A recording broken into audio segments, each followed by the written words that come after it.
బాబా గారు అంటారు కదా, నా వాళ్ళు ఎక్కడ ఉన్నా పిచ్చిక్కాలకి దారం కట్టి లాగినట్టు లాగుతారు అని. ఈరోజు ఇలా మనందరం ఎట్లా కలిసాం? ఇది ఎవరి నిర్ణయం? దీనిని బట్టి మనకి ఏమర్థం అవుతుంది అంటే, ప్రాప్తం ఉన్నది మన ప్రయత్నం లేకపోయినా, మన ఆలోచనతో సంబంధం లేకుండా జరిగిపోతుంది. ప్రాప్తం ఉన్నది. ప్రాప్తం లేనిది ఎంత ప్రాప్లాడినా మనకి లభించదు. అందుకని ఏం చేయాలి? దేని గురించి ఆలోచించకుండా, గందరగోళం పడకుండా, టెన్షన్ బీపీ తెచ్చుకోకుండా ప్రశాంతంగా ఉంటే చాలు. జరగాల్సింది అదే జరిగిపోతుంది. అందుకనే సాయినాథుడు ఒక చోట అంటారు, భగవంతుడు మనల్ని ఎక్కడ ఎలా ఉంచితే అలా ఉండడం నేర్చుకోవాలి అని. ఈరోజు ఇక్కడ సాయినాథుడు మనందరినీ కలిపారు. ఈరోజు ఇక్కడ ఇలా ఉన్నాం. అలానే మన లౌకిక జీవితంలో కూడా ఎప్పుడు ఎట్లాంటి పరిస్థితులు వస్తాయో తెలియదు కదా. కానీ బాబా చెప్పినటువంటి ప్రతి మాటని కనుక మనం జాగ్రత్తగా గుర్తుపెట్టుకొని మన జీవితంలో ఆ సాయినాథుని యొక్క ఉపదేశాలు, బోధలు, ఆయన నోటి నుంచి వచ్చిన ప్రతి మాట కూడా 1కి 10 సార్లు మనం పారాయణ చేసి, శ్రవణం చేసి, మననం చేసి గుర్తుపెట్టుకుంటే మన జీవితంలో వచ్చేటువంటి ఆటుపోటులు ఏవైతే ఉంటాయో వాటన్నింటినీ కూడా మనం తట్టుకొని ధైర్యంగా నిలబడగలుగుతాం. కష్ట నష్టాలు రాకుండా ఉండేటువంటి పరిస్థితి ఎవరికి ఉండదు. ఎందుకంటే సాక్షాత్తు భగవంతుడు భూమి మీద అవతరించినా కూడా ఎన్ని ఆటంకాలు ఎదుర్కొన్నాడో, ఎన్ని ఇబ్బందులు ఎదుర్కొన్నాడో అన్ని చరిత్రలు తెలియజేస్తున్నాయి, అన్ని పురాణాలు తెలియజేస్తున్నాయి. అలానే మన సాయినాథుల మీద కూడా పిచ్చి పక్కీనని రాళ్ళు వేసినటువంటి రోజులు లేవా? ఉన్నాయి కదా. ఈ రోజుకి కొంతమంది రాళ్ళు వేసే ప్రయత్నం చేస్తూనే ఉంటారు. అందుచేత ప్రతి మనిషి జీవితంలో కష్ట నష్టాలు అనేటువంటివి, సుఖ దుఃఖాలు అనేటువంటివి వస్తూ పోతూ ఉంటాయి. భగవద్గీతలో కృష్ణ పరమాత్మ తుల్యనింద స్తుతిర్మోని సంతుష్టో యోనకేన చిత్ అంటాడు. మానవమానాలు, శీతోష్ణాలు, సుఖ దుఃఖాలు వీటన్నింటినీ సమానంగా తీసుకోగలిగినటువంటి వాడే నాకు ఎంతో ఇష్టమైన భక్తుడు అంటాడు. గీతలో ఏది చెప్పారో అదే సాయినాథుడు మనకి తేలికగా అర్థమయ్యే భాషలో చెప్తారు. గీత సంస్కృత శ్లోకాల రూపంలో చెబితే సాయినాథుడు మనకు సరళమైనటువంటి, తేలికైనటువంటి, పామరులకు కూడా అర్థమయ్యేటువంటి విధంగా మాటల రూపంలో చెప్తారు. ఇప్పటి వరకు ప్రపంచ చరిత్రలో అనేక మంది మహనీయులు అవతరించారు కదా. అందున భారతదేశంలో అయితే చెప్పక్కర్లేదు. భారతదేశంబు వేదాల పంట భూమి, అఖిల శాస్త్రాలకిది పుట్టినిల్లు, పెగ్గు అవతారములు కన్న పెద్ద తల్లి, అన్ని దేశాలకు ఇది ఉపాధ్యాయని కాదే. భారతదేశం వేదాలు ఇక్కడే పుట్టాయి, అవునా కాదు? శాస్త్రాలు, ఉపనిషత్తులు, పురాణాలు, ఇతిహాసాలు. అలానే రామకృష్ణాది అవతారాల దగ్గర నుండి నేటి మన షిరిడి సాయినాథుడు, భగవాన్ రమణులు, శ్రీ రామకృష్ణ పరమహంస లాంటి అనేక మంది మహనీయులు ఇక్కడే అవతరించారు. అటువంటి మహనీయులు అవతరించినటువంటి పుణ్య దరిద్ర మీద మనం పుట్టడమే గొప్ప అదృష్టం. భగవంతుడు ఎప్పుడు భూమి మీద అవతరించినా తాను ఎప్పుడు భారతదేశంలోనే అవతరించాడు. మన ఇంటిలో అన్నిటికన్నా పవిత్రమైన గది ఏది అంటే ఏం చెప్తాం? పూజా గది, దేవుని గది అని చెప్తాం. దౌర్భాగ్యం కొద్దీ ఇప్పుడు ఆ పూజా గది అనే దానికి స్థానం లేకుండా శంకు పక్కన దేవుణ్ణి పెడుతున్నారులేండి చాలా మంది. అంటే మన ప్లానింగ్ లో, మన ఆలోచనలో, మన జీవితంలో, మన సమయంలో దేవుడికి చోటు లేదని అక్కడ అర్థమైపోతుంది. పూజా గది ప్రత్యేకంగా ఉన్నప్పుడు మనం కొద్దిసేపు భగవంతునికి సమయం కేటాయించుకోవడానికి, జపము, సాధన, ధ్యానం చేసుకోవడానికి వెసులుబాటుగా ఉంటుంది. అప్పుడు ఆ గది చాలా పవిత్రంగా మనం భావిస్తాం. మనం పవిత్రంగా ఉన్నప్పుడు మాత్రమే ఆ గదిలోకి వెళతాం. మన ఇంట్లో ఎలా అయితే అన్నిటికన్నా పూజా గది పవిత్రమైనదిగా మనం భావిస్తామో, ఈ ప్రపంచం అంతా కూడా ఒక ఇల్లు అనుకుంటే, ఈ ప్రపంచం అనే ఇంటిలో పూజా గది ఏమిటది? ప్రపంచమే ఇల్లు. ఒక్కొక్క దేశం ఒక్కొక్క గది. పూజా గది ఎక్కడ ఉంది? పూజా గది అంటే భారతదేశం. అంటే మనం ఎక్కడున్నాం? పూజ గదిలో ఉన్నాం. భగవంతుని సన్నిధిలో ఎల్లప్పుడూ ఉన్నాం. ఆయన ఒడిలోనే జన్మించాం, ఆయన ఒడిలోనే పెరిగి పెద్దవాడు అవుతాం. ఆయన అనేక రకాల రూపాలలో అవతరించి ఆయన పీల్చి విడిచిన గాలినే మనం పీల్చుతాం. ఇంత అదృష్టం ఎవరికి వస్తుంది? 84 లక్షల రకాల జీవరాశి ఉన్నది సృష్టిలో. ఈ 84 లక్షల రకాల జీవరాశిలో ఉత్తమమైనటువంటి జన్మ మానవ జన్మ. ఎందుచేత అంటే మానవ జన్మ మోక్ష ద్వారం అన్నారు. ప్రయాణం అంతా పూర్తి చేసి మనం ఎక్కడికో దూరం ప్రయాణం వెళ్ళాం, తిరిగి వచ్చేసాం. ఇంట్లోకి రావాలంటే ఎందులో నుంచి ప్రవేశిస్తాం? సింహద్వారం అంటాం కదా. అలానే మనం ఈ జనన మరణ పరిభ్రమణ చక్రంలో మన ప్రయాణం అంతా కంప్లీట్ చేసుకొని మోక్ష సామ్రాజ్యానికి సింహద్వారంలో నిలబడి ఉన్నాము. మోక్ష సామ్రాజ్యానికి సింహద్వారమే మానవ జన్మ. సింహద్వారం దగ్గర నిలబడినప్పుడు లోపలికి రావాలంటే ఇంకెన్ని అడుగులు వేయాల్సి ఉంటుంది? ఒక అడుగు వేస్తే బాబా గారు ఎన్ని అడుగులు వేయమన్నారండి తన కోసం, నా కోసం? ఒక్క అడుగు వేయమన్నారు కదా, అదే ఆ అడుగు. అంటే మోక్ష సామ్రాజ్యంలో అడుగు పెట్టడం కోసం మనం ఒక్క అడుగు వేయడానికి కనుక మనం సంసిద్ధంగా ఉంటే ఆయన దానికి ఎంత చేయూతనిస్తారట? 10 అడుగులు వేయడానికి సంసిద్ధంగా ఉంటారు. కానీ ఎప్పుడు మనం ఒక్క అడుగు వేస్తేనే, అంటే మొదట చేయాల్సింది ఎవరు? అలానే గీతలో భగవానుడు ఏం చెప్పాడు? అనన్యాచిత్తయంతో మాం ఏదైనా అపర్యుపాసతే తేషాం నిత్యాభియుక్తానాం యోగక్షేమం వహామ్యహం. ఎవరైతే నా గురించి అనన్యంగా చింతన చేస్తూ ఉంటారో వారి యోగక్షేమాల బాధ్యత నేను వహిస్తాను. మనం ఏమంటున్నాం? నువ్వు ఎలాగో 10 అడుగులు వేస్తా అంటున్నావు కదయ్యా, ఒక్కడిగే కదా, ఇక ఒక్కడుగు మటుకు నేను వేయకపోతే ఏమైందని, అందులో నాకు నా బిజీ షెడ్యూల్ నీకు తెలియదా, సర్వజ్ఞులు కదా, అందుకని ఆ వాటి పడి నువ్వు వేసేయి. దీని అతి తెలివితే అటువంటి కదా. అంటే ఆయన సర్వజ్ఞుడు అన్న విషయం ఎప్పుడు తెలిసింది? ఇప్పుడు తెలిసిందా? అంటే మనకు అనుకూలమైనటువంటి సమయంలో తెలుస్తుంది అన్నమాట. కాదు, ఎప్పుడు కూడా మనం భగవంతుని యొక్క దృష్టి పెడితే ఆయన యొక్క కృపా దృష్టి మన మీద ప్రసరింపజేస్తాడు. నీ దృష్టి నా మీద పెట్టు, నా కృపా దృష్టి నీ మీద పెట్టు. అప్పుడు కూడా మొదటి బాధ్యత ఎవరిది?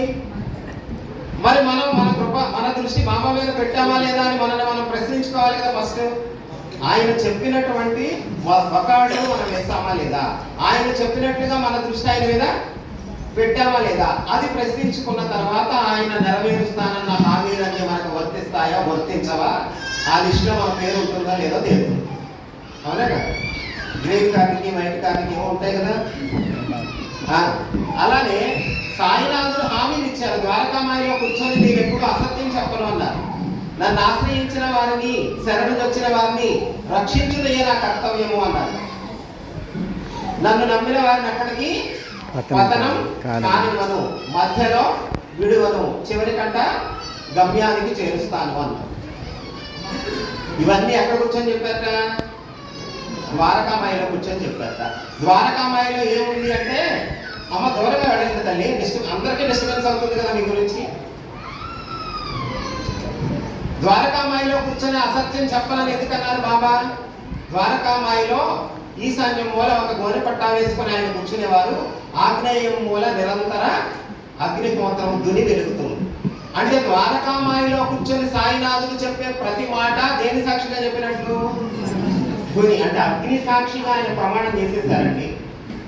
నా భక్తుల ఇంట అన్న వస్త్రాలకు లోటు ఉండదు, లేమి అనే శబ్దమే పొడసూపదు కదా. ఇవన్నీ మనకు వర్తించాలి అనుకుంటున్నామా, వర్తించకూడదు అనుకుంటున్నామా? నన్ను నమ్మిన వాడిని పతనం కానివని అన్నారు కదా, మనకు వర్తించాలా వద్దా కదా? ఇవన్నీ మనకైతే వర్తించాలి. కానీ ఎవరికి వర్తిస్తాయని ఆయన చెప్పారో ఆ లిస్టులో మన పేరు ఉంది. వైట్ రేషన్ కార్డే కావాలి అందరికి, కానీ దాని అర్హతలు మనకి లేవు. ఎట్లా కుదురుతుంది? అందుకని సాయినాథుడు చెప్పిన హామీలన్నీ మనకి వర్తించాలి అంటే మనం ఏం చేయాలి? దాన్ని కూడా ఆయన చెప్పారు. తల్లికి దగ్గ బిడ్డల కంటే మీ భాండాగారాలు నింపుకోండి. సాయి మనకు తల్లి అని, తల్లి, తండ్రి, గురువు, దైవం సర్వం. మరి ఆయనకు తగ్గ బిడ్డలుగా ఉండమని కూడా ఆయన చెప్పారు కదా.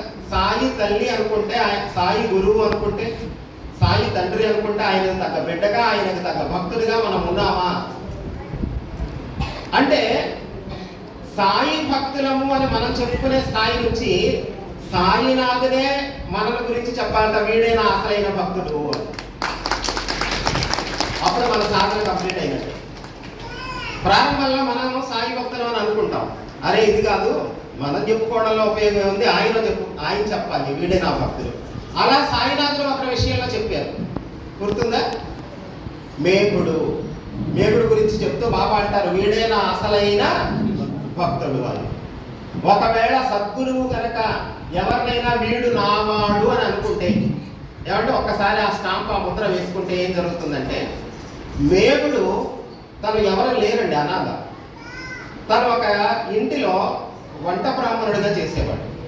ఆ యజమాని షిరిడి వెళ్ళి సాయి దర్శనం చేసుకొని వచ్చి నిరంతరం ఓం నమ శివాయ నామస్మరణతో మహాభక్తులుగా ఉంటున్నటువంటి తన ఇంట్లో పనిచేసే వంటవాడైన మేగుడికి కూడా సద్గురువైన సాయి దర్శనం లభిస్తే మంచిది అని నువ్వు కూడా షిరిడి వెళ్ళి బాబా దర్శనం చేసుకోమని పంపించాడు.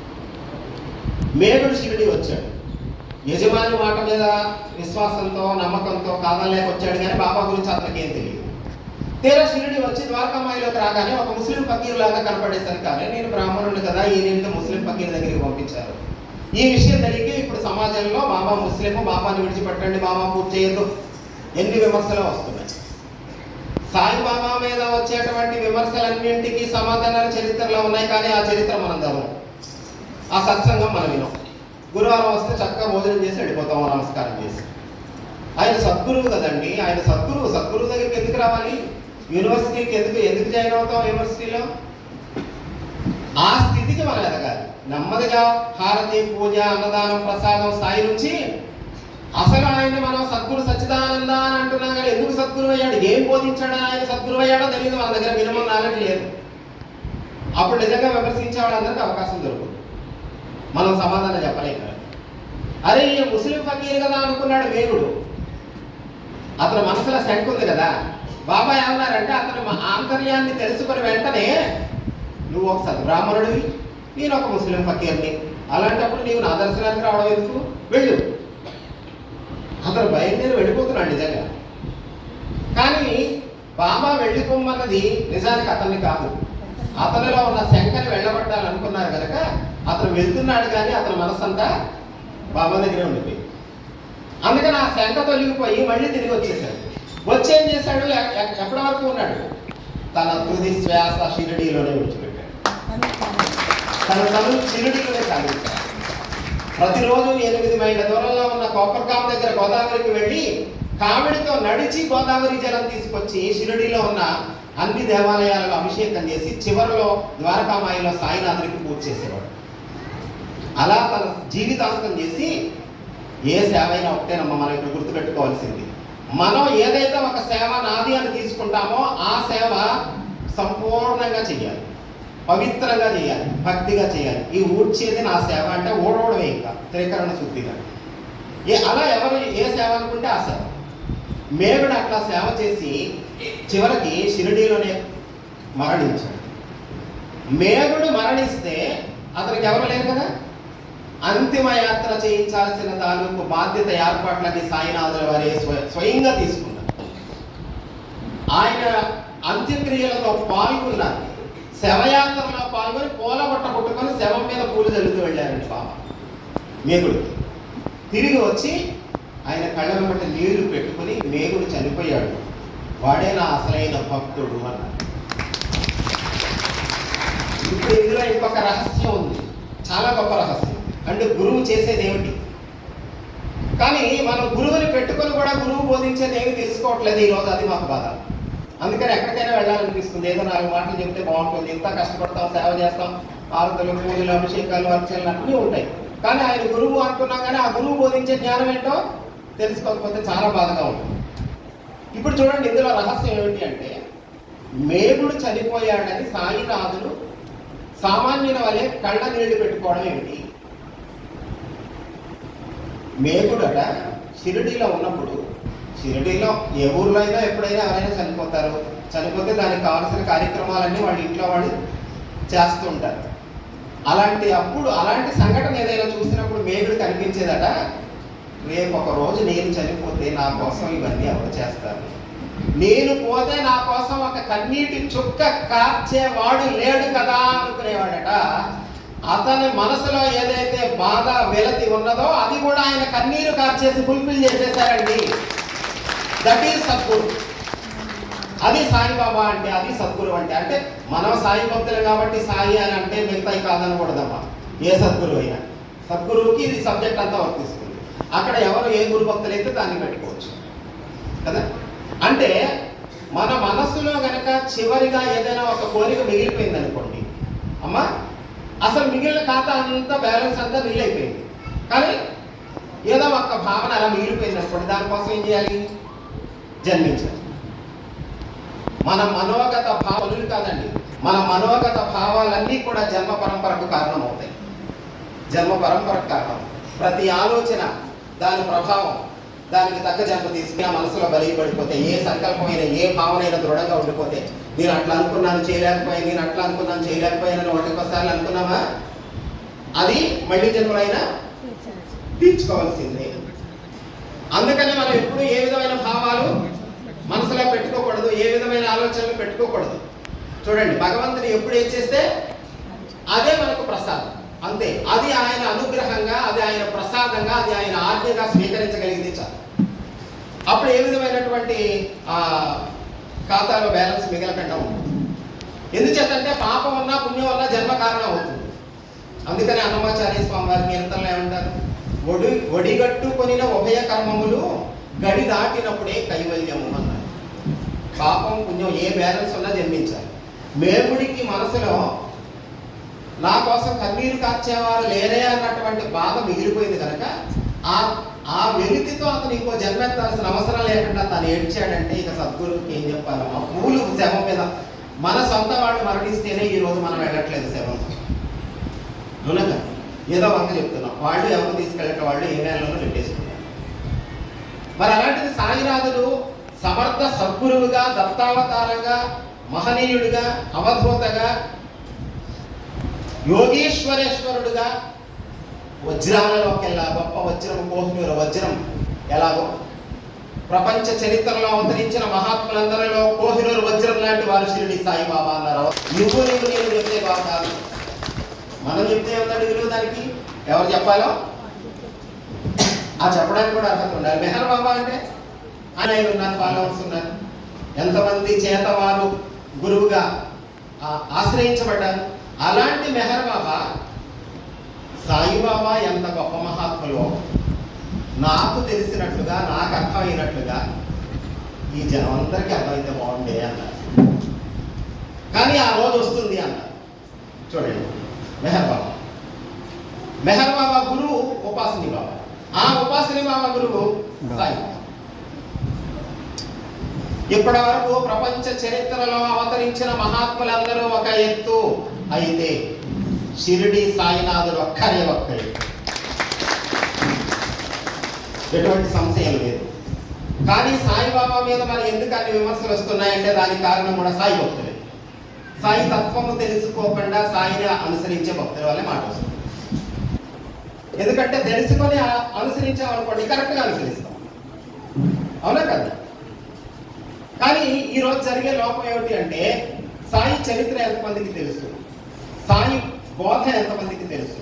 అసలు ఎంత బోధ అంటే, ఒక మనిషి జీవితంలో తన జన్మ సార్థకత చేసుకోవడానికి ఏదైతే ప్రధానం ఉంటుందో, ప్రధానమైనటువంటి లక్ష్యం, మానవ జన్మకు పరమావధి ఏమిటండి? మనం ఏదైనా దైవ కార్యం చేస్తే సంకల్పం చెప్పుకున్నప్పుడు అయ్యగారు చెప్పిస్తారు కదా, ధర్మ అర్థ కామ మోక్ష చతుర్విధ ఫల పురుషార్థ సిద్ధ్యర్థం. ధర్మార్థ కామ మోక్షాలు ప్రతి మానవుడు సాధించాల్సినవి. అందులో చివరిది మోక్షం. అటువంటి మోక్షము మనం సాధించాలి అంటే దానికి మొట్టమొదట ధర్మము ఆలంబనంగా ఉండాలి. ధర్మం పునాది. ధర్మం అనే పునాది లేకపోతే అర్ధకామ మోక్షాలు అనేటువంటి సౌధాలు మనం నిర్మాణం చెయ్యలేము. అర్ధకామాలు ధర్మం మీద ఆధారపడి ఉండాలి, అప్పుడే మానవుడికి మోక్షానికి అర్హత వస్తుంది. కానీ అర్ధకామాలు ధర్మం మీద ఆధారపడాలి అంటే ఎలా ధర్మం? ధర్మం మనకు ఎలా తెలుస్తుంది? ధర్మాన్ని మనం ఎలా ఆచరించగలుగుతాం? ఎప్పుడు ఆచరించగలుగుతాం? ఒక విషయంలో మీకు ఒకటి ధర్మం అనిపిస్తే నాకు ఒకటి ధర్మం అనిపిస్తుంది. నన్ను అడిగితే నాకు ఇది ధర్మం అంటాం, ఇంకొకటి అంటే నన్ను అడిగితే నన్ను ఎవడు అడగాలి, అసలు నువ్వు నేను ఎవడని ఫోన్ తీసుకా. నువ్వు నేను కాదు, ధర్మానికి ప్రమాణం వేదం. అంటే వేదంలో ఏం చెప్పారో అదే ప్రమాణం అండి. వేద బాహ్యమైనది ఏది ప్రమాణం కాదు. మనకి వేదం తెలుసా? అది ఎలా ఉంటుందో కంటితో కూడా చూడలేదు. ఒకవేళ అందులో ఏవో కొన్ని మంత్రాలు పూజకు అవసరమైనవి నేర్చుకున్నా దాని అర్థం తెలియదు. కాబట్టి నోటితో చదువుతాం వాచనం. వేదములో ఏదైతే చెప్పారో ఆ వేదము యొక్క ధర్మాన్ని మనం ఆచరించాలి అని అంటే వేదము సామాన్య మానవుడికి అందుబాటులో లేదు కనుక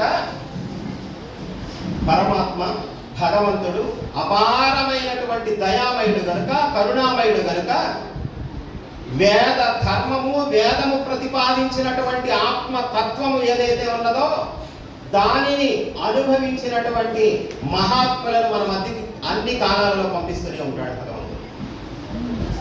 వారు ఎప్పుడు కూడా సత్యాన్ని, ధర్మాన్ని ఒక్క అడుగు తూచా తప్పకుండా పాటిస్తారు మహాత్ములు.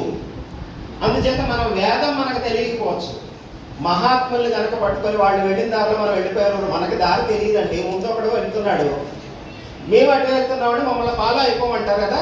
వాడు బండి మీద వెళ్తే మనం కారులో వెళ్తాం. ఇప్పుడు మనం ఎక్కడికి వెళ్తాము? దారి చూస్తామా? ఆ బండి మీద వెళ్ళే వాళ్ళే చూస్తామా? దారి మనకు అనవసరం. దారి చూసుకోవాల్సిన వాడు మనం వాడిని ఫాలో అయిపోతాం. వేదము ఏం చెప్పిందో ఆ వేద ధర్మము మనకు తెలియదు కనుక మన మధ్య అవతరించిన మహనీయులు ఎవరైతే ఉంటారో ఆ మహనీయులను కళ్ళు మూసుకొని అనుసరించింది. వాళ్ళు ఎప్పుడు సరైన దారిలోనే నడిపిస్తారు, పక్కదారి పట్టించరు.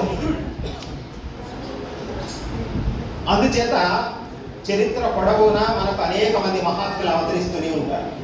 అందున మనకు చెప్పినటువంటి అనేక అవతారాలలో కూడా శ్రీ దత్తావతారము ఒక ప్రత్యేకతను సంతరించుకుంది. అనసూయామాత దత్తాత్రేయ స్వామి జన్మకు ముందే ఏం కోరుకున్నదంటే ఆవిడ యొక్క పాతివ్రత్యాన్ని పరీక్షించడానికి త్రిమూర్తులు వచ్చినప్పుడు స్వామి సర్వ జన ఉద్ధరణయే అవతార కార్యంగా నాకు జన్మించమని కోరింది. ఒక్కొక్క అవతారానికి ఒక్కొక్క కార్యం ఉంటుంది. దత్తావతార కార్యం ఏమిటి? సర్వజన ఉద్ధరణ. ఇప్పుడు ఆ కార్యం ఉందా? అయిపోయిందా? సర్వజనులు ఉద్ధరింపబడడం కోసం దత్తావతారం రావాలండి. ఇప్పుడు కార్యం ఉందా? అయిపోయిందా? ఉంది, అవ్వలేదు. మనందరం ఉన్నాం కదా, మన తర్వాత కూడా ఇంకా వస్తారు కదా. రావణ సంహారం రామావతార కార్యం అనుకుందాం, అది అయిపోయింది కాబట్టి రామావతారం అయిపోయింది. ఇప్పుడు అర్థమైంది. దుర్యోధనాది దుష్టులను రూపుమాపడం కృష్ణావతార ప్రయోజనం అనుకుంటే ఆ కార్యం అయిపోయింది కనుక మరి సర్వజన ఉద్ధరణ అనేది అయిందా లేదా? అవలేదు కదా. అందుకని దత్తావతారం ఎప్పుడూ కొనసాగుతూనే ఉంటుంది. నిత్య అవతారము దత్తావతారము. చూడండి, ఒక్కొక్క యుగంలో ఒక్కొక్క అవతారం వస్తుంది కదా. దత్తావతారం ఏ యుగంలో ఉంటుంది అంటే దత్తావతారము చతుర్యుగ అవతారము అన్నాడు. అంటే దత్తాత్రేయుడు 4 యుగాలలో ఉంటాడు. అటువంటి దత్తాత్రేయ స్వామి స్వరూపంగానే మనం సాయినాథుని ఈరోజు భావిస్తూ ఉన్నాం, సమర్థ సద్గురువుగా భావిస్తూ ఉన్నాం. అసలు సద్గురువు అంటేనే ఏ లక్షణాలు ఉండాలో, ఏ లక్షణాలు ఉండడం వల్ల సద్గురువు అంటారో కూడా మనం తెలుసుకోవాలి. సర్వజ్ఞుడై ఉండాలి సద్గురువు యొక్క లక్షణాలు. సర్వ జీవుల లోపల బయట తానే ఉన్నానని చెప్పటం కాదు, నిరూపించగలిగి ఉండాలి.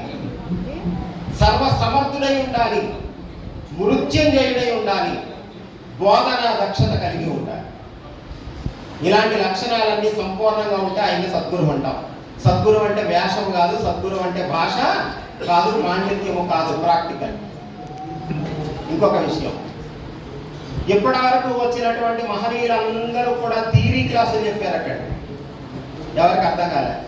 ఎవరికంటే అర్థమయ్యే వాళ్ళకి అర్థమైంది. ఇప్పుడు మనలాంటి వాళ్ళకి అర్థం అవ్వట్లేదు. మనం ఎందుకంటే మరి బ్యాక్ బెంచ్ స్టూడెంట్స్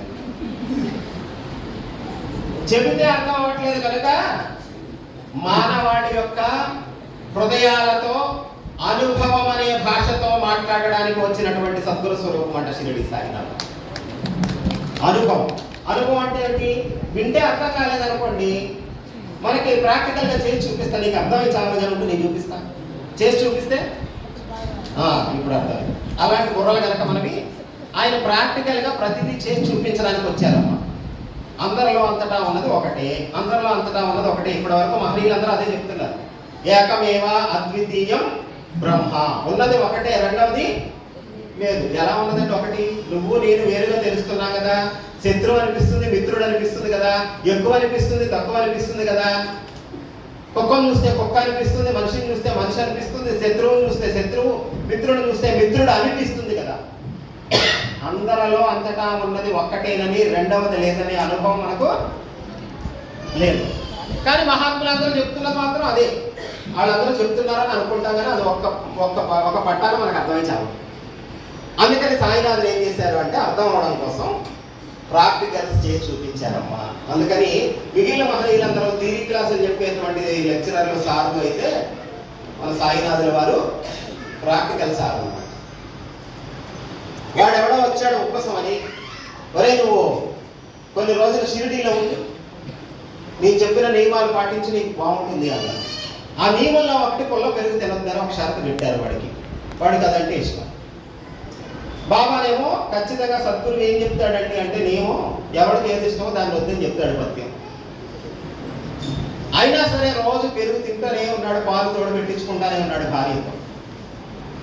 కానీ వాడు పెరుగు తిని ఎక్కడ నియమభంగం చేస్తాడు అని ఆ నియమాన్ని కాపాడే బాధ్యత కూడా ఆయన తీసుకుంటాడు. రోజు ఒక పిల్లి వచ్చి ఆ పెరుగు తిని తాగేస్తుంది. 2-3 రోజులు అయిన తర్వాత రోజు పెరుగు ఖాళీ అయిపోతుంది. మధ్యాహ్నం 12 గంటలకి హారతికి నువ్వు వెళ్ళవే, నేను రాజుగారి వాడ భార్యను పంపించాడు. ఏం చేద్దామని ఈయన పెరుగుని కాపలా కాయాలి, కర్రోడు పట్టుకొని కాపలా కాశాడు. ఓ పిల్లి వచ్చి దాని మీద మూత పడగొట్టింది, టక్కన కొట్టి బీరువాలో పెట్టి తాళం వేసుకొని వచ్చాడు. అప్పుడు హారతికి వచ్చాడండి. వాడు రాగానే బాబా అన్న మాట ఏమిటంటే, ఇక్కడ ఒక పనికమాల మీద ఉన్నాడు, పుల్ల పెరుగు తిని చావాలని చూస్తా ఉన్నాడు, నేను రోజు కాపలా కాస్తా ఉంటే నన్ను వాడు కొట్టాడు. వాడు అంతమందిలో పబ్లిక్ గానే చెప్పేస్తారు బాబా, కానీ ఎవరికి అర్థం అవ్వాలో వాడికి అర్థం అవుతుంది. దాన్ని బోధనా దక్షత అంటారు. సీక్రెట్ ఏముండదు, చెవులో చెప్పడం ఉండదు, ఓపెన్ సీక్రెట్. ఏం రహస్యం ఏం లేదండి అక్కడ, ఏ విషయంలో రహస్యం లేదండి, అంతా ఓపెన్ సీక్రెటే. 3 రోజులు బాబా గారు సమాధయ్యారండి. లోపల బయట నుంచి దండం పెట్టుకొని ఎలాంటి తాళాలే వేయలా, ఓపెన్ గానే జరిగింది. అది కూడా ద్వారకామాయి బయట అదుగు మీద పబ్లిక్ గా పడుకొని ఉన్నారు. 3 రోజులు దేహం విడిచిపెట్టారు. ఆంగ్లేయ డాక్టర్ వచ్చాడు, చూశాడు, కలెక్టర్ దాకా వెళ్ళింది విషయం. ఎక్కడోనంట ఎవరికోనంట 3 రోజుల తర్వాత లేచాడంట, కనిపించాడు. ఆయన జనజీవనంలోకి రాక కనిపించాడు, ఎవరికో దర్శనం ఇచ్చాడు. ఎవరికో 3 రోజుల తర్వాత దర్శనం ఇస్తే అది గొప్ప పండగ చేస్తూ ఉన్నారే ఈస్టర్ డే అని. అంటే ఆయన మనం విమర్శించట్లా, అది జరిగింది వాస్తవమే. ఆయన ఒక మహాత్ముడే, ఆయన 3 రోజుల తర్వాత దర్శనం ఇచ్చాడు. కానీ ఈ మహానుభావుడు 3 రోజుల సమాధి తిరిగి లేచిన తర్వాత 30 ఏళ్ళు ఉన్నాడు. అదే దేహంతో మొత్తం 1854 నుంచి 1918 వరకు ఆయన ఇంచుమించు 60-64 సంవత్సరాల కాలం బాబా భౌతిక దేహంతో షిరిడీలో ఉంటే 32 సంవత్సరాల మధ్య కాలంలో జరిగిందండి ఇది. ఆ సంఘటనకి ముందు, ఆ సంఘటనకి తర్వాత వారి జీవిత చరిత్ర 2 భాగాలే. అదే దేహంతో అందరూ చూస్తూ ఉండగా తిరిగి లేచి 32 సంవత్సరాలు మళ్ళీ ఆయన తర్వాత చరిత్ర జరిగిందే ఎక్కువ కదా. మరి ఇది ఎంత గొప్పదండి దాంతో పోలిస్తే, అవునా కదా? అందుచేత సాయినాథులు ఏదైనా ప్రాక్టికల్ గా చెప్తారు. రోజు ఒక ఆవిడ మా ఇంటికి భిక్షకు రండి బాబా అంటూ, ఎప్పుడు ఒక్కొక్కరు వచ్చే వరకు ఒక రోజు ఈరోజు వస్తానన్నా. ఆవిడ ఇంటికి వెళ్ళి బాబా భిక్షకు వస్తారంటే చాలా స్పెషల్ ఐటమ్స్ అన్నీ కూడా చాలా బాగా తయారు చేసి పెట్టు కూర్చుంది. వంట అయిపోయింది, 12 గంటల హారతి అవగానే భక్తులంతా దర్శనం చేసుకుని విభూతి తీసుకొని వెళ్ళిపోతారు కదా, అప్పుడు బాబా భోజనానికి వస్తారని ఎదురు చూస్తుంది. ఈ లోపల చల్లారిపోతే బాగుంటుందని సాంబార్ గిరి పొయ్యి మీద పెట్టి కొంచెం నిప్పుంచి, అప్పుడు గ్యాస్ పొయ్యి లేదు కదా, వెంటనే మళ్ళీ ఈ లోపల దొడ్లో నుంచి ఒక కుక్క వచ్చింది. ఈ పొయ్యిలో మండుతున్నటువంటి కట్టి తీసి కుక్క మీద గిరాటు వేసి ఆ కుక్క పారిపోయింది. బాబా రాలి, ఏమంటే బాబా అంతటి వారు కూడా మాట తప్పితే నీ ఊరుకొని సాయంత్రం ఎదురుస్తాను అనుకుంది. వచ్చింది సాయంత్రం, ఏం బాబా మీరు వస్తానన్నారని నేను చచ్చిదాకా కావాలని అన్ని మంచి రుచిగా ఏర్పాట్లన్నీ చేసుకున్నాను, మీరు వచ్చానమ్మా. ఎప్పుడు వచ్చారు బాబా? నువ్వు కర్ర తీసుకొట్టావు, పొయ్యిలో కర్ర తీసుకొట్టావు కదా అంటే ఇప్పుడు ఏమిటి దాని అర్థం? ఏకమేవ అద్వితీయం బ్రహ్మ, ఉన్నది ఒకటే, రెండవది లేదు. ఉన్నది ఒకటే కనుక పిల్లిని కొట్టిన సంగతి ఆయనకు తెలిసింది, కుక్కను కొట్టిన సంగతి ఆయనకు తెలిసిందా లేదా? అంటే కుక్క పిల్లి రూపంలో బాబా వచ్చారని చెప్తారు కొంతమంది. అక్కడ కుక్క పిల్లి రూపంలో రావాల్సిన అవసరం ఆయనకి లేదు. వచ్చింది కుక్కే, వచ్చింది పిల్లే. అండర్లైన్ తీసుకోవాలి, వచ్చింది కుక్కే, వచ్చింది పిల్లే. కానీ దానిలో ఉన్న చైతన్యము, నీలో ఉన్న చైతన్యము, నాలో ఉన్న చైతన్యము, అందరిలో ఉన్న చైతన్యము ఒక్కటే. అది తానని ఆయనకు తెలుసు, మనకు తెలియదు. తెలుసు కనుక ఆయన గురువు. ఆయన అనుసరించి మనం కూడా ఆ స్థితిని సాధించాలి.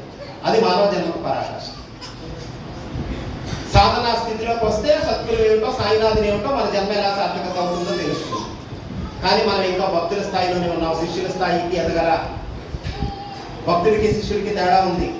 భక్తుడు ఏంటో అలంకరణ చేసి మురిసిపోతాడు, పూజ చేసి మురిసిపోతాడు, ఊరేగింపు ఉత్సవం చేసి మురిసిపోతాడు, ఆ స్థాయిలోనే ఉంటాడు. కానీ ఆయన గురువు, సద్గురువు, జగద్గురువు అంటున్నాం కదా. అంతటి సమర్థ సద్గురువుని ఆశ్రయించి నేనేం తెలుసుకోవాలి, నా జీవిత సార్థకత ఏమిటి, ప్రయోజనం ఏమిటి, లక్ష్యం ఏమిటి, 84 లక్షల రకాల జీవరాశిలో ఉత్తమమైన జన్మ రావడమే కష్టం అనుకుంటే, ఆ వచ్చిన జన్మకి తోడుగా ఒక సద్గురువు యొక్క మార్గం కూడా మనకు పరిచయమై ఆయన మార్గంలో కూడా రాగలగడం ఇంకా అదృష్టం కదా. ఆ అవకాశాన్ని, ఈ అవకాశాన్ని రెండింటినీ వినియోగించుకొని మన జన్మ సార్థకత చేసుకోకపోతే ఇంకెందుకు? గురువు మన ఎత్తున బరువే అవుతాడు. తెలుసుకోవాల్సింది. తెలుసుకోకపోతే నేర్చవలసింది. నేర్చకపోతే అసలు ఆయన ఏమి బోధించడం కోసం ఆయన అడుగు పెట్టాడో ఈ భూమి మీదకి అసలు అదే మనకు తెలియదు. కానీ మనం సాయి భక్తులు అని చెప్పుకోవడం ఎంత హాస్యాస్పదం. ఆయన ఏమిటో తెలియదు, ఆయన శక్తి ఏమిటో తెలియదు, ఆయన బోధ ఏమిటో తెలియదు, ఆయన సామర్థ్యం ఏమిటో తెలియదు. తెలియకుండా మనం ఎట్లా ఆయన్ని భజన చేస్తామండి, ఎలా కీర్తిస్తామండి? వచ్చిన వాళ్ళు ఎంత గొప్పవాళ్ళైనా కావచ్చు, వాళ్ళ పూర్వపరాలు మనకి ఏమీ తెలియకపోతే నమస్కారం అండి అంటాం, బాగుంది.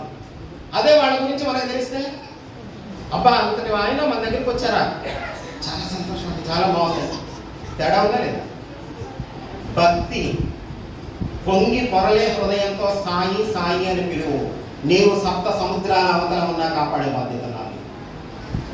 మన నోటితో అంటాం, భక్తి పొంగి పొరలే హృదయంతో అన్నాం. ఎందుకన్నాం? ఆ ఎఫెక్షన్ లేదు, పైనుంచే వస్తుంది, లోపల నుంచి రాదు. మన బిడ్డ ఎక్కడో హాస్టల్లో ఉంటే బిడ్డను తలుచుకున్నప్పుడు ఎలా వస్తుంది? అలా వస్తుందా సాయినాము? ఏ కదా? తేడా ఉందా లేదా? అమ్మ సత్సంగం అంటే నిజాలు మాట్లాడుకోవడం కదా. అదే మనం నిజం తెలుసుకొని మార్పు చేసుకోవడానికి. ఇప్పుడు దాకా గడిచింది ఒక ఎత్తు అయితే, ఇక ముందు జరగవలసింది ఒక ఎత్తు. అంటే సత్సంగం యొక్క ప్రయోజనం. బాబాకు ఏమి ఇష్టం? అందరూ అనుకునేది అన్నదానం ఇష్టం. షిరిడి మారుమూల కుగ్రామం కాబట్టి అక్కడ భోజనం లేదు కాబట్టి, హోటల్స్ లేవు కాబట్టి, సత్రాలు లేవు కాబట్టి ఆయన దర్శనానికి వచ్చిన వాళ్ళకి ఆయనే వండి పెట్టాల్సిన అవసరం వచ్చింది. కానీ అదే ఇష్టం అని చెప్పొద్దు దయచేసి. అది అవసరం అంతే, అది ఇష్టం కాదు. బాబా దగ్గర భౌతికంగా ఎదురుగా కూర్చున్న భక్తులు కూడా అమ్మ కాసేపు అయ్యేటప్పటికి బాబా ఏం చేసేవారంటే, ఎంతసేపు కూర్చుంటారు ఇక్కడ? ఆ మారుతి ఆలయంలో సాటే వాళ్ళను ఆ దాసబోధ చదువుకుంటారు, వెళ్ళి అక్కడ కూర్చోరు. ఎక్కడికి పంపారు? తన దగ్గర ఉన్న వాళ్ళను కూడా సత్సంగం జరిగే దగ్గరికి పంపించారు. బాబాకి ఏమి ఇష్టం? తన దగ్గర కూర్చున్న వాళ్ళని కూడా సత్సంగం జరిగే దగ్గరికి పంపుతున్నారంటే సత్సంగం ఇష్టం.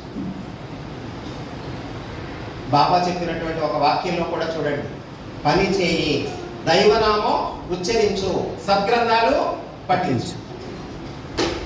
కర్మ, భక్తి, జ్ఞాన మార్గాలు 3 మేళవించి ఉన్నాయి ఒక వాక్యం. పని చెయ్యి అన్నారు. ఏం పని చేయాలి? ఎవరి పని వాళ్ళు, ఎవరి విద్యుక్త ధర్మం వాళ్ళు, ఎవరి కర్తవ్య కర్మలు వాళ్ళు. ఎలా చేయాలి? పవిత్రంగా చేయాలి, ధర్మంగా చేయాలి, నేను నాదే అనే భావం లేకుండా చెయ్యాలి, నిష్కామంగా చెయ్యాలి. పని చేయి అన్న ఒక వాక్యం భగవద్గీతలో చెప్పినటువంటి కర్మయోగం మొత్తాన్ని సూచిస్తుంది. దైవనామం ఉచ్చరించు, భక్తి యోగం. సత్గ్రంథాలు పఠించు, జ్ఞానయోగం. సమర్థ రామదాసు గారు రచించిన దాసబోధ చదివించారు సాయినాథ్. భావార్థ రామాయణం చదివించారు, ఏకనాథ భాగవతం చదివించారు. అంటే మనకు తెలుగులో పోతనామాత్యులు రాశారు కాబట్టి పోతన భాగవతం అంటాం, మరాఠీలో ఏకనాథుడు రాశాడు కాబట్టి ఏకనాథ భాగవతం అంటాం. అవన్నీ చదివించారు సాయినాథ్. విష్ణు సహస్రనామ స్తోత్రం ఏమండి మనకి కాదు కదా, ఆ విష్ణువు కూడా అర్థం కానట్టు చదువుతాం. 10 నిమిషాల్లో అయిపోవాలి, 9 నిమిషాల్లో నామ చేస్తామండి. మీకు అప్పుడు మామూలు సూపర్ ఫాస్ట్ ఎక్స్ప్రెస్ కూడా పనిచేయదు. మనం స్తోత్రమో బుద్ధి తిడుతున్నామో ఆ దేవుడు కూడా తెలియదు.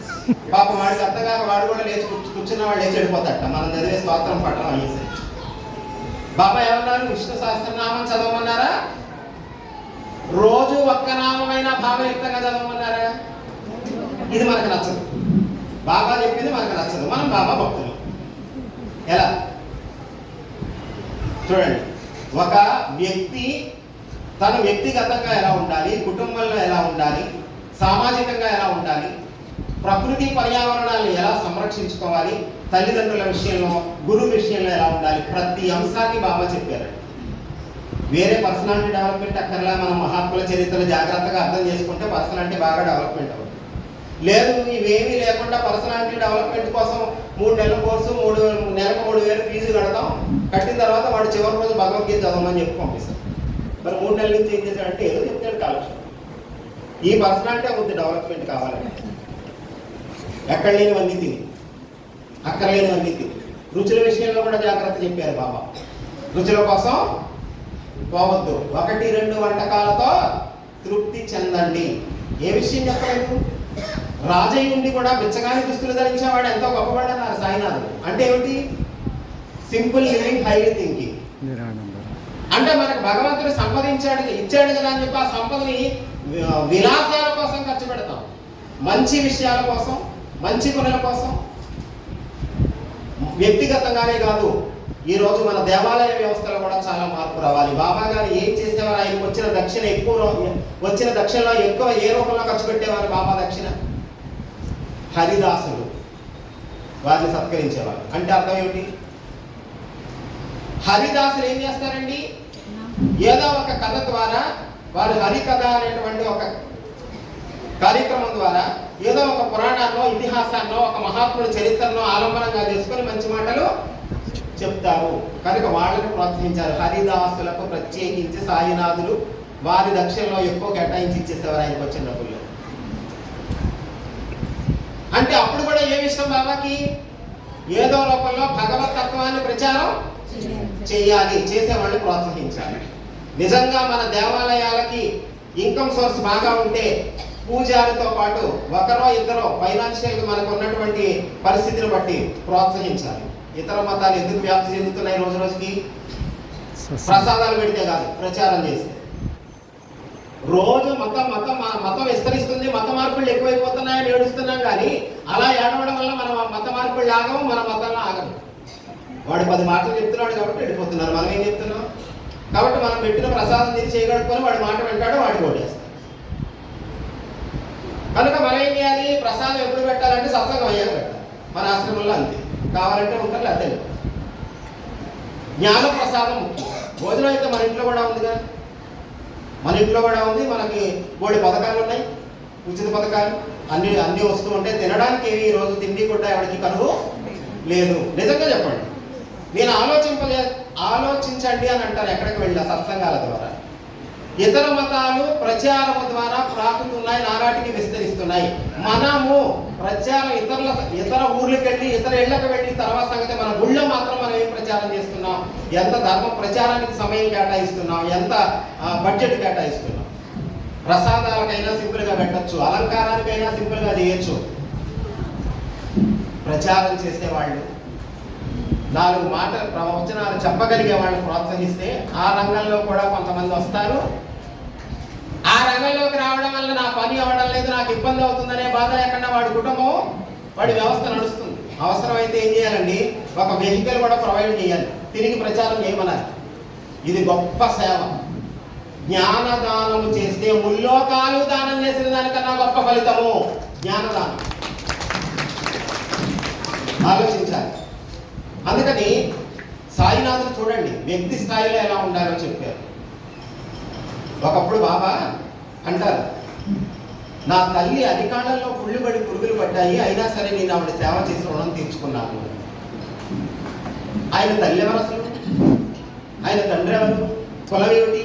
గోత్రం ఏమిటి? ఆయన ఎప్పుడు పుట్టారు, ఎక్కడ పుట్టారు, ఎవరికి తెలియదు కదా. ఎవరికి తెలియనప్పుడు మరి నా తల్లి ఎట్లాంటిదైతే నేను ఇలాంటి పరిస్థితిలో ఉంటే నేను సేవ చేశానని ఎందుకు చెప్పారు?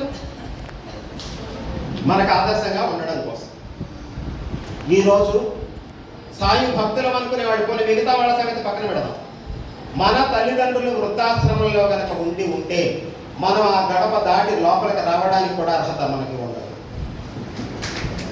మన తల్లిదండ్రులు, మన పెద్దలు ఎవరైతే ఉంటారో వాళ్ళని ఇబ్బంది పెడుతూ వాళ్ళు నానా అగచాట్లు పడుతూ ఉంటే కూడా చూస్తూ ఏమి నిమ్మక నీరెత్తినట్టు ఊరుకొని నేను ఆ సేవ చేస్తా, ఈ సేవ చేస్తా, ఎవ్వడికి అక్కర్లేదు, మన సేవ ఏ దేవుడు ఏ గురువు మెచ్చడు.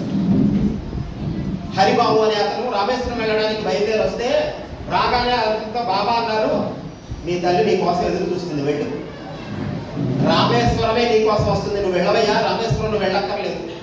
ఇంటి దగ్గర తల్లి బెగ్గబెట్టుకుంది. పిల్లాడు చెప్పకుండా ఇల్లు వదిలి బట్టి బయలుదేరాడు. నీ కోసం రామేశ్వరమే వస్తుందంటే దాని అర్థం ఏమిటి? నీ బాధ్యత, నీ కర్తవ్యము, నీ తల్లిదండ్రులు నువ్వు ఎలా సేవించాలో అలా సేవించగలిగితే భగవంతుడే నీ ఉన్న చోటకు వస్తాడురా, నువ్వు ఎక్కడికి వెళ్ళక్కర్లేదు, నీ కర్తవ్యం సరిగ్గా. బాబాకు మొక్కలు పెంచడం అంటే ఇష్టం. లెండీవనం స్వయంగా పెంచారు. ఈరోజు ఎంత అవసరమైన సేవ అది. సదానిమ్మ వృక్షస్య మూలాదివాస. బాబా ఎక్కడున్నారు? వేప చెట్టు కింద ప్రకటమయ్యారు కదా. సాయిబాబా ప్రకటమైంది వేప చెట్టు కింద కనుక మనం ప్రతి బాబా కూడా ఒక వేప చెట్టు తెచ్చుకుంటున్నాం, బాగానే ఉంది. కానీ సరిపోదు. సాయి భక్తులందరూ ప్రతి ఒక్కరు ఒక వేప చెట్టు నాటండి. ఎప్పుడు? పుట్టినరోజు వస్తుందిగా, పెళ్లి రోజు వస్తుందిగా, కేకులు కొట్టడం, దీపాలు ఆపడం, పప్పలు ఆపడం అని మొక్కలు నాటడం చేయాలి. అప్పుడు మనం సాయి భక్తులు అవుతాం. పేరుకేమో సాయిబాబా సాయిబాబా సాయిబాబా. ఒక మొక్క నాటేది లేదు, పాడు. ఆయన స్వయంగా రావి మొక్క, వేప మొక్క నాటి ఆ రెండింటి మధ్యలో ఒక అఖండ జ్యోతి కూడా వెలిగించారు. ఎందుకంటే మనందరూ దృష్టి ఆ మొక్కల మీదకు వెళ్ళాలి. బాబాకు చెట్లు పెంచడం అంటే ఇష్టం కనుక మనం కూడా అవకాశం ఉన్నది మొక్కలు నాటుదాం, చెట్లు పెంచుదాం అన్న ఆలోచన వస్తుందేమో అని ఆయన చేస్తే ఎన్నిసార్లు అయినా షిరిడి వెళ్తాం, ఎన్నిసార్లు అయినా ఆ చెట్లు చుట్టూ తిరుగుతాం. అక్కడ అఖండ దీపం వెలుగుతాం, దండం పెట్టుకోవచ్చుగా. మనందరం దీపం పెట్టాలి. అక్కడికి వెళ్ళి నూనె కింద వారపోసి, మీద వారపోసి, పరిసరాలన్నీ చికాకు చేసి పూజా ద్రవ్యాలు తెస్తే అయ్యగారికి ఇస్తే ఆయన పూజలో వాడతారండి. వచ్చిన వాళ్ళందరూ అగరు తెలిగించక్కర్లా, వచ్చిన వాళ్ళందరూ దీపం పెట్టక్కర్లా. పరిసరాలు శుభ్రంగా ఉండవు, దానివల్ల అంతకంటే ఉండదు. అందుకని ప్రకృతి పర్యావరణాలను కాపాడుకోవాల్సిన అవసరము, బాధ్యత గుర్తు చేయడానికి బాబా మొక్కలు నాటారు, చెట్లు పెంచారు. అలానే తల్లిదండ్రుల విషయంలో ఎలా ఉండాలో భగవంతుడే నీ దగ్గరికి వస్తాడని వెనక పంపించారు. రామేశ్వరం అయిందన్న హరిబాబు. ఎవరైనా నీకు ఏదైనా అడిగితే సాధ్యమైనంత వరకు చెయ్యి, లేదా చేయించు. నువ్వు చేయగలిగినది కూడా చేయలేదని చెప్పద్దు. నిజంగా చేయలేకపోతే చేయలేదని చెప్పు. అబద్ధం అంటూ చెప్పద్దు. ఎంత గొప్ప సేవాభావం ఉన్నది అందులో. ఎవరైనా ఏదైనా అడిగితే చేయమన్నారు. ఇంకా ఒక గొప్ప మాట మళ్ళీ, ఎవరి సేవను ఉచితంగా తీసుకోవద్దు. ఎవరి సేవను ఉచితంగా తీసుకోవద్దు. సాయిబాబా యొక్క మహాసమాధి చెందడానికి సమయం ఆసన్నమైపోయింది. 15 రోజులు మాత్రమే ఉన్నది. 1918 అక్టోబర్ 15 విజయదశమి పర్వదినం. ఆ రోజు బాబా భౌతిక దేహాన్ని విడిచిపెట్టడానికి నిర్ణయించుకున్నారు. కాబట్టి 15 రోజుల ముందు వాజీ అనే భక్తుడి దగ్గర కూర్చోబెట్టుకుని రామ విజయం అనే గ్రంథం చదివి వినిపించడానికి అన్నారు. అతను చదివి సప్తాహం వారంలో కంప్లీట్ చేశాడు. నెక్స్ట్ వీక్లో 2 సార్లు నాకు వినిపించు, 3 రోజులకు ఒకసారి. అంటే రామ విజయం అనే గ్రంథాన్ని సాయినాథులు మొత్తం మీద సమాధికి ముందు ఎన్నిసార్లు విన్నారు? 3 సార్లు విన్నారు. ఏం గ్రంథం అది? అంటే సాయినాథుని చరమ సందేశం ఏమిటి? మానవ జాతికి రాముడు ఆదర్శము అని చెప్పడం ఆయన చరమ సందేశం. ఎందుచేత అంటే గృహస్థులు ఉన్నారా, సన్యాసులు ఉన్నారా? బాబా శ్రీ భక్తుల్లో ఎక్కువ మంది గృహస్థులే కదా అందరం. ఇదిగో మేము అక్కడ ఉన్నాం మీ అందరిలో. మరి గృహస్థులైన వాళ్ళు సాయినాథుని ఆయన సాధు ధర్మం అయింది, మనం ఫాలో అవ్వగలమా? కనుక గృహస్థులైన భక్తులందరికీ కూడా ఆదర్శం సీతారాములే. రామ విజయము చదివించుకొని వినడమే కాకుండా రామ విజయము చదివి వినిపించిన భక్తుడికి బాబా దక్షిణ కొబ్బరికాయ సమర్పించారండి. ఎవరి సేవలు ఉచితంగా తీసుకోకూడదు, వారి కష్టానికి ఉదారంగా ప్రతిఫలం ఇవ్వమన్నారు బాబా. ఆయన ఆచరించి బాబాకి చదివి వినిపించే అదృష్టం దొరకడమే మహాభాగ్యం అనుకుంటాడు. కానీ మీరు బాబా గారికి చదివి వినిపించాను, ఆయన నాకేమో ఇస్తారా దానివల్ల అని ఎవడన్నా అనుకుంటాడండి? అంత ఆయనకి చదివి వినిపించడమే అదే భాగ్యం అనుకుంటాడు. ఇక ఆయన నుంచి ఏం కోరకూడదు. అలాంటిది ఆయన ఎందుకు ఇచ్చారు? ఎవరి కష్టమైనా ఎవరి శ్రమైనా మనం గనక ఊరికే గనక ఎవరితో అయినా సేవ చేయించుకుంటే అది రుణానుబంధమై కూర్చుంటుంది. చూడండి ఎన్ని గొప్ప విషయాలు ఉన్నాయి చెప్పండి బాబా విషయాలు. ఎక్కడికక్కడ డబ్బు ఎలా వినియోగించాలో బాబా చెప్పారు. ఎప్పుడు చెప్పారండి? మేము వారం వారం బాబా గారి గుడికి వస్తాం, సేవ చేస్తాం, భోజనం అన్ని చేస్తాం, కానీ బాబా మాట చెప్పిన ఎప్పుడైనా చరిత్ర తెలిస్తే కదా తెలియడానికి, సత్సంగం వింటే కదా తెలియడానికి. ఈ రోజు గుర్తుపెట్టుకోండి, ఏ దేవాలయమైనా ఎవరి గుడి అంటే ఆధ్యాత్మిక బడి.